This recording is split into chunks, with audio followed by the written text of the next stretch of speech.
a lot of struggles, didn't he? It seems like that throughout his ministry, he was constantly being challenged, constantly being accused, and of course, the final conflict is when they killed him just to get rid of him. And one of the occasions where we see this being challenged is in Luke 15, where we have this complaint lodged against Jesus. And it's in verse 1 where he with these tax gatherers, and we've already talked about in the past, they were known as the worst of sinners among the Jewish society. And then he says he was with the sinners. That's a general term for those, we know sometimes included those lived immoral lives. Maybe they were thieves or just outcasts of society. But they were coming near to law, practice the law, so they thought. They began to grumble. And they're complaining, saying, this man receives sinners and even eats with them. See, it was to make yourself spiritually unclean to go into a sinner's house. They saw in the world there were two types of people, those who were righteous, and that's how they saw themselves, and those that were unclean. And one rabbi would write, the unclean, you can't even teach them the law from the Torah because they're unworthy of it. See, there was this real prejudice between those who were supposedly pious and reverent and those who were sinners. And not only did Jesus eat with them, it says he received them. That's a word that he welcomed them openly. Come on in. And says, what kind of man are you? How can you be a prophet, much less the Son of God, and yet associate with this kind of filth in our society? Now, if there's something going to be said bad about you, this is not one of them. Oh, David eats with sinners. I mean, what would really be bad if someone said you were prejudiced and a bigot and a racist, or David could care less about anyone else but himself. He has no love for anybody. Those would be sad things to say about anyone, right? But to suggest that you eat with sinners and welcome them, if that's the worst it's going to get, thank you. Because if it was said about our Lord, there was reason for it. And in response to this complaint, Jesus is going to give 3 parables in Luke 15. And they're beautiful how they're laid out in sequence. First, there's the parable of the lost sheep. Then there's the lost coin. And then he finishes with the account of the lost son. Now, it's interesting, even the numbers. First, the lost sheep, there's 1 out of 100 that's lost. Yet when it's found, there's great rejoicing. The second account is 10 coins. 1 out of 10 is lost. But it doesn't matter. It's just 1 out of 10 is important. And then finally, the story of the father that had 2 sons, and 1 out of 2 now is lost. Doesn't matter the numbers. 1 of 100, 1 of 10, or 1 out of just 2. God rejoices when the single person comes back to him. Because that's what his heart's all about. And that's going to be his answer to their complaint, you're eating with sinners. Because they're out of touch with the very character of God itself. They don't understand who he is. And they suffer from a plague of self-righteousness that causes them to be indifferent to those who are lost around them. Now, we've been making a theme through 2019 to talk about prayer and to talk about reaching out and evangelizing or seeking and saving the lost. And we never do this in a way to try to pressure people or make them feel guilty, but to understand that's our mission here on this earth. Because that's what Jesus came to do, as we read in Luke 19 and verse 10. The Son of Man has come to seek and to save the lost. Now, we worship here, and I don't know how I would get through the week without being with my brothers and sisters, without talking to our God and remembering his son. It just keeps us charged for the rest of the week. And having a family spiritually that we're walking together. I don't know how the world walks alone, frankly, without one another and without God.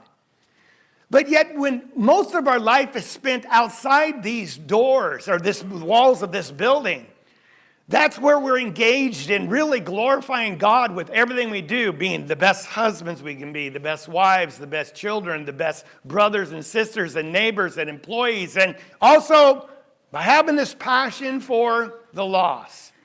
Everything this church do, it should be geared to glorifying God and keeping the saved saved and equipping people to go out there and save the lost. And that's really our goal. That's what it should be. And we're going to see in this lesson that that's really the heart of God. That God cares about every single soul. And we see that he cares and how he searches for them and how he rejoices when they're found. So in this chapter, we're going to look at just the parable of the lost sheep. There's 4 elements we're going to see in it. First, we're going to see the sheep that was lost. Then we're going to see the sheep that was sought. Then the sheep that was found. Then the sheep that was celebrated in it. And in that, we're going to understand really the heart of God when it comes to these matters. And he asked by asking, verse 4, what man among you? So he's appealing to their common sense and to their own ethics and how they would conduct their lives. Then he tells the account, but notice the question really is at the end of verse 4, what man, after he's lost one of his sheep, doesn't leave the 99 in the open pasture and go after the one until he finds it? So he's asking a question that draws them in because they understand this scenario, and many have perhaps practiced it because they understand something about sheep and shepherds. Sheep are herd animals, aren't they? They like to be in a flock. And I understand 2 is not enough sometimes. They want 4 or more. It depends. And so, but sheep like to wander. And they wander because they're curious. They wander because sometimes they're scared. Sometimes because they're injured. Sometimes because they're going to give birth. They wander. Now, when you wander from the security of the flock, that makes them vulnerable. It makes them vulnerable to predators, the lion or the wolf, the bear, or someone stealing them. It makes them vulnerable to the elements. They might get cut on thorns or fall over a cliff, or the elements of the weather. And so when they're out wandering by themselves, they could perish. Now, shepherds knew this. Now, there are 2 types of shepherds we see in the New Testament time period and that are referred to. And one would be a hireling. Now, what's a hireling?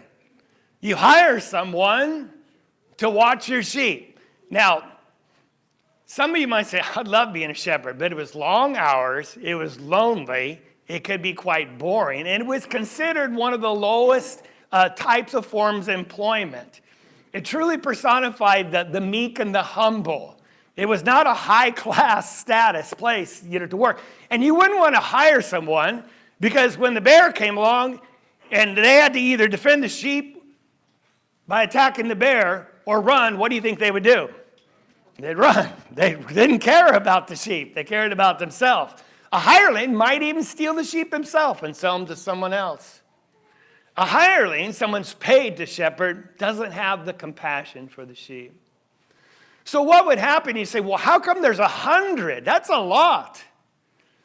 Well, people would maybe have 2 or 4 or 5 sheep, but they couldn't hire or spend all their day shepherding those sheep. So the community would pool their sheep together and you'd have a flock of 100.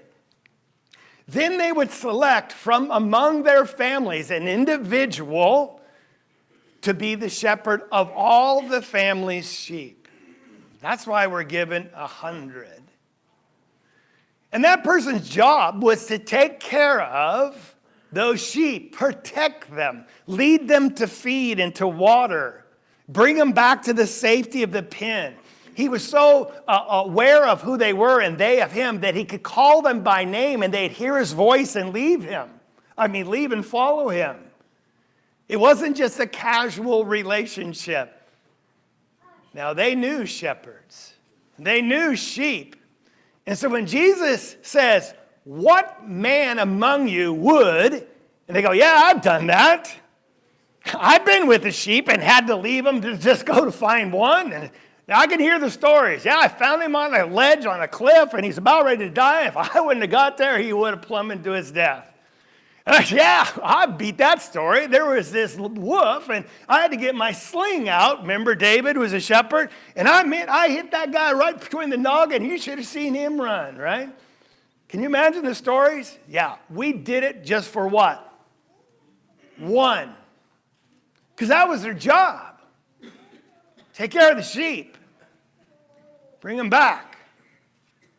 So they say, yeah, we would do this. Jesus drawn them in.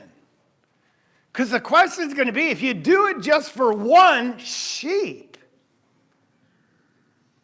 maybe you can understand why God would do it for just one soul.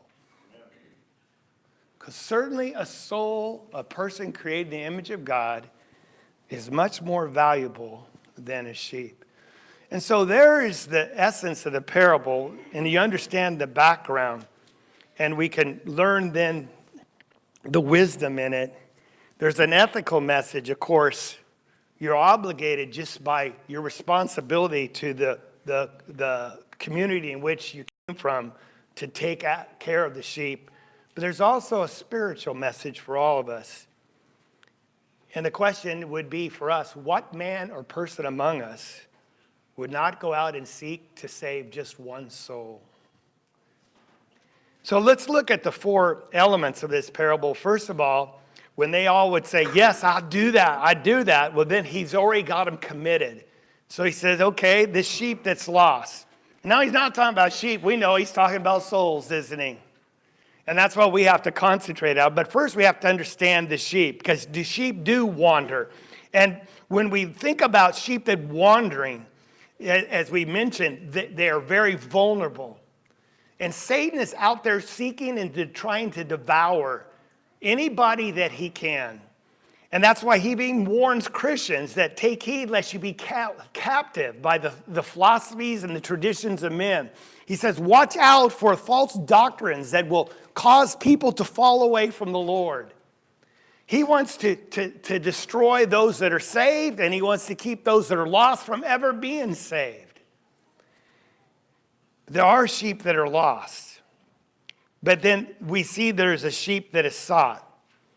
And when he asks, what man among you, if he has 100 sheep and has lost just one of them, does not leave the 99, leaves them. So, well, 99 is good. No, it's all about one. Now, how long does he go looks for it? He goes, and if one goes away, you go after it. You go look for it and bring it back, even dead or alive. Because even if it was dead, you could still bring it back and consume it. You do not come home empty-handed. That was the one rule. And they had to be faithful to their calling. And he said, well, why just one? Well, think about the many families that pooled the sheep. It might belong to one poor family that had only 2 sheep, or maybe even just one. So it's not about 1 out of 100. This might be the only one that family owns. Do you understand?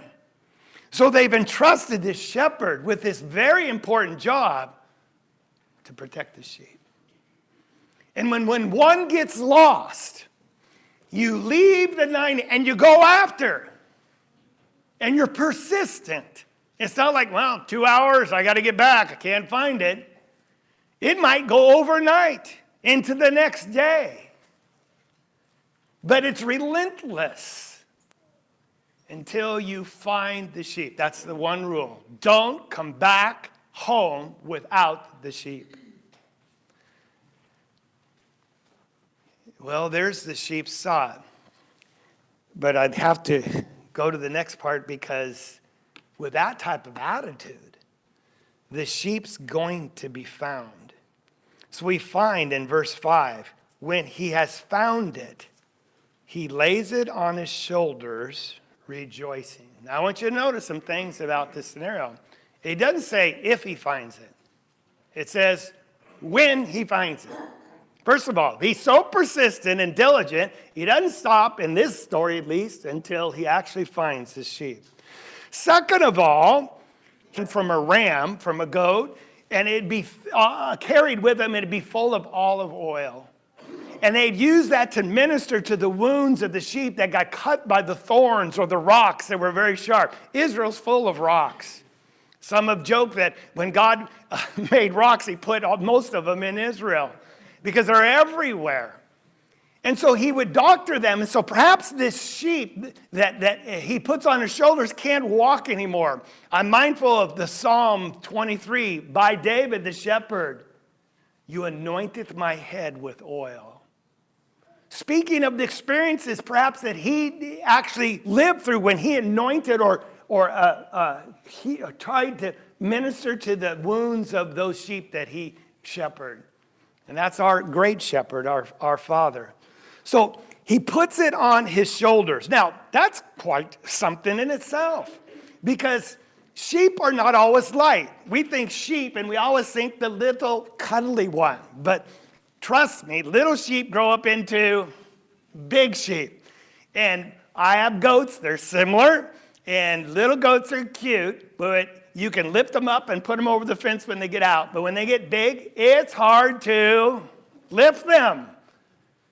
And so then you got to drag them, and they don't like that either. So 50 pounds, 60 pounds, some as big as, I guess, 75 pounds, puts it over his shoulders. You stupid sheep. I spent a day and a half looking for you. Man, no, is that what it says? He puts on his shoulders rejoicing. He's thrilled. He doesn't care about the weight. I'm mindful of Galatians chapter 6 and verse 1, where Paul encouraging us to have the same heart of Christ. He says, ye are spiritual. It says, when a brother gets caught up in trespass or sin, ye are spiritual. Go and restore such a one. Go. And he says, bear one another's burdens. Pick them up and carry them on your shoulders. And thus fulfill the law of Christ. Galatians chapter 6, verse 1 and 2. And I want you to see that this is the law of Christ. When you say the law, okay, it's just a rule I got to follow. No. When we talk about the law of Christ, it's his operating system which he works from. It's the paradigm which he all his actions flow from. That he's out there to seek and to save the lost because of his great love and compassion. And if we claim to be followers of Christ, if we claim to appreciate his grace in our life, that same love is going to extend to others. And we're going to bear one another's burdens. And we're going to do it gratefully from the heart because that's who Jesus is and that's who I am now. And so everything this church does, and our shepherds, our elders, when they're sending people out, and even if it's to another country or it's across town to preach at another place, it's to seek and save the lost. And if there's actions that are taken for our own brethren, it's not because they're making arbitrary choices on themselves. It's because they're bound by God, first of all, but because of love and compassion. We're trying to bear one another's loads and seek and save the lost.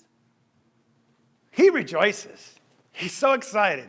I imagine there's maybe a skip in his step just to get there quickly because it's heavy. No, because he's excited, right? And so we have the sheep lost, we have the sheep sought, and now we have the sheep found, and we get to the best part, and that's the sheep celebrated. It's a party. Now when the woman finds her lost coin, she calls all her friends and neighbors and says, hey, rejoice because I found my coin. Wow, that's exciting. That's in chapter 15, verse 9 and 10. But here's a party. He calls together his friends and his neighbors, perhaps because one of the sheep belongs to one of them. And he says, rejoice with me, because I found my sheep which was lost. There's cause for celebration. And that was a rough life living in Israel. There was a lot of poverty. They were under Roman control and dominion. They were taxed heavily, a lot of them. And there were not a lot of occasions for rejoicing. But this was one of them.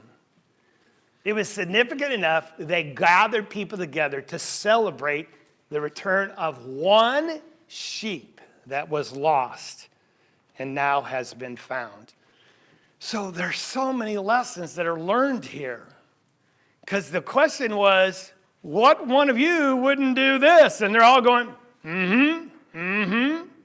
He's already sucked them in. He's already got them committed, because now he makes his statement in the answer to his complaint in verse 7. I tell you that in the same way, there will be more joy in heaven over one sinner who repents than over 99 righteous persons who need no repentance. This is the paradigm from which God operates. And it's the very reason he said, son, go down there, bear their burdens on your shoulders. Seek and save the lost. It's an answer to the complaint. Because they're asking, why are you eating? Actually, they're not asking. They're just complaining about it. And Jesus is going to answer, though. And it's because God values the single soul. Doesn't matter how wicked or how lost or how immoral, or it doesn't matter how the world views that person. God sees there's some dignity there. God sees there's something worth saving there. Amen. God sees his offspring, someone made in his image.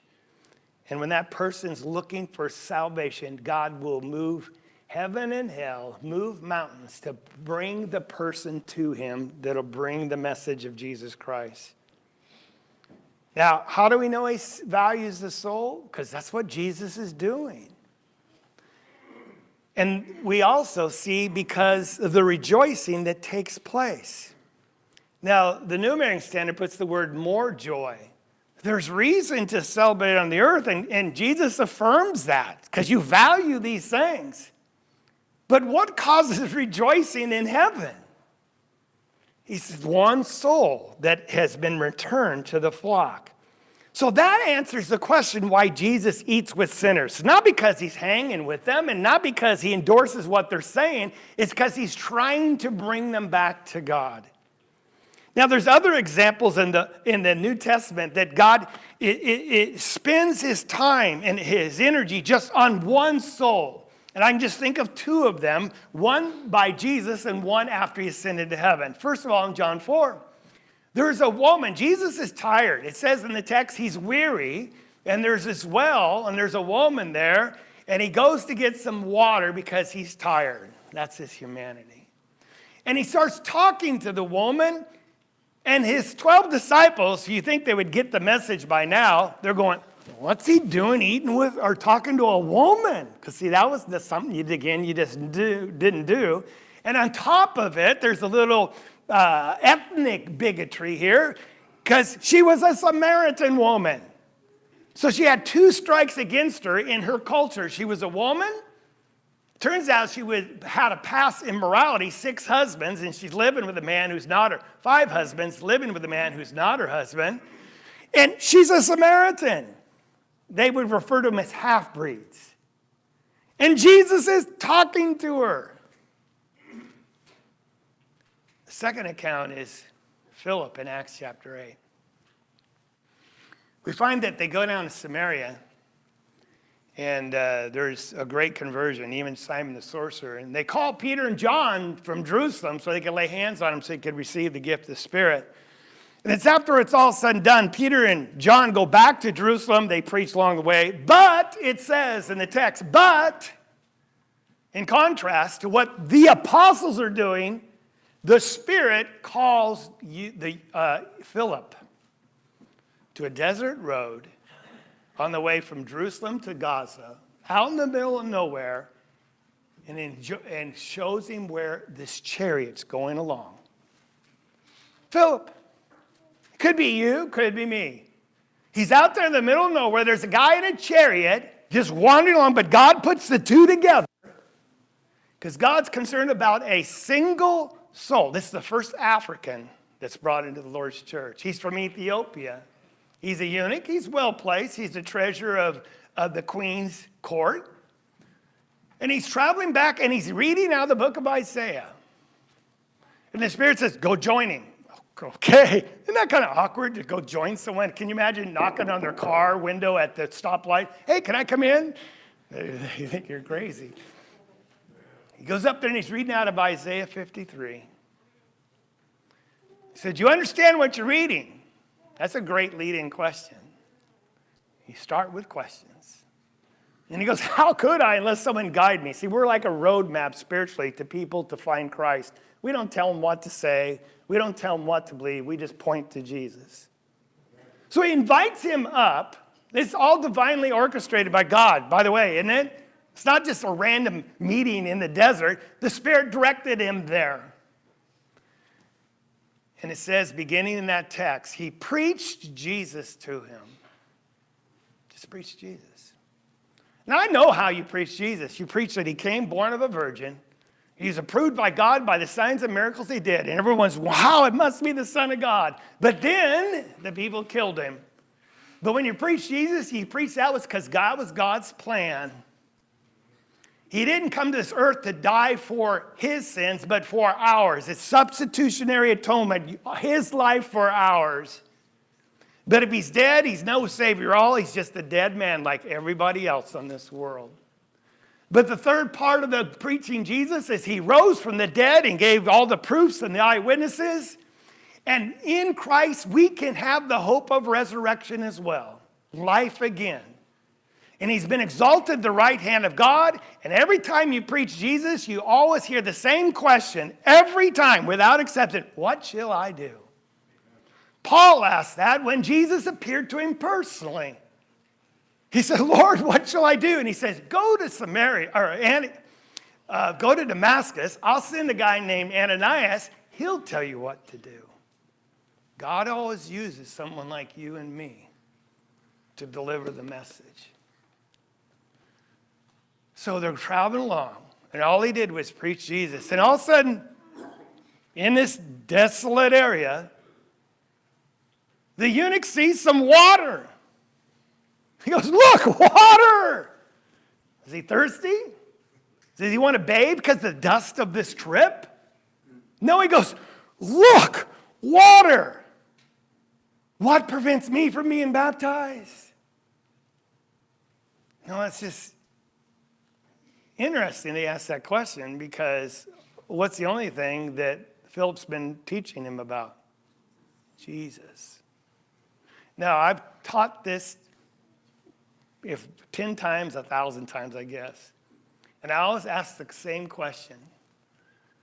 Why is he asking about baptism when all he did was preach Jesus? Now, I'm not expecting everyone to get the answer because that's the reason I'm asking, because I want them to ponder and think. And then most people go, I don't know. Well, he's been in Africa. He hadn't heard about baptism in the name of Christ before. Probably didn't know anything about John's baptism. Where did he get this idea of getting baptized if all he was doing was preaching Jesus? And every now and then, a person goes, in order to preach Jesus, I guess you must have to talk about baptism. Yeah. Oh, that's brilliant. Where'd you get that?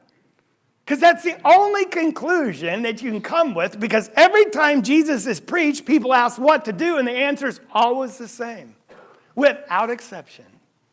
By faith in this Jesus, in his name, You die with him, you get buried with him, you get raised with him in the waters of baptism. He said, I'll wash your sins away. That's why he's excited. They stop the chariot, they both go down, they get baptized, and it says, I want you to notice this, the Spirit snatched Philip away. He's gone. But the eunuch goes on his way. You know what the word was? Rejoicing. He's having a party with himself. Why? Why? One single soul has been saved. No one knows him.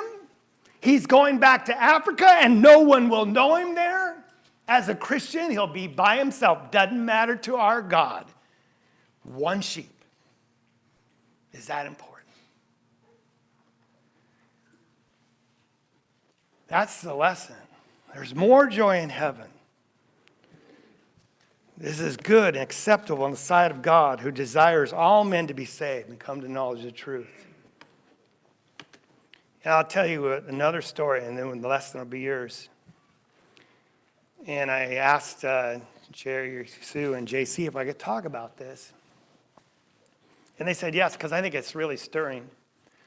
2 weeks ago, there was an announcement made regarding our concern for the spiritual condition of their daughter, Annabelle. Very hard. It's difficult. Because I know I have 2 children that I'm concerned about their souls. There's not a day. It just breaks your heart. So that was on a Sunday night. And then Annabelle, had this big awakening on Monday or Tuesday, right? Wednesday, they spoke together with the family till 1 in the morning. What amazing quick turnaround. Oh, by the way, all you've been praying, right? All we've been just doing is asking what the Lord has asked us to do. We've been carrying it out. And then so last Sunday evening, the announcement was made, if you want to help encourage Annabelle, just meet in this room. And Grandma had little sticky notes, yellow sticky notes, post-it note, and people wrote on little prayers, little words of encouragement, little words of love and affection. And they put them on her car. Now, they couldn't get inside, so they had to crawl through the back, and they put it on all the windows, covering the inside. And there were lots of them. She was so touched by them, she gathered them together and clipped them together with a ring so she can keep them and perhaps look at them ever again. But that's not the reason I want to tell you. I'm telling you it's because what it did for Mom and Dad. She said, I'm talking about Cherry now, people in that room don't even know Annabelle. There were just mass people in there. Most everybody that came Sunday night went in there signing these words of encouragement because you had the heart of Christ to seek and save one person. Doesn't matter if you even know them.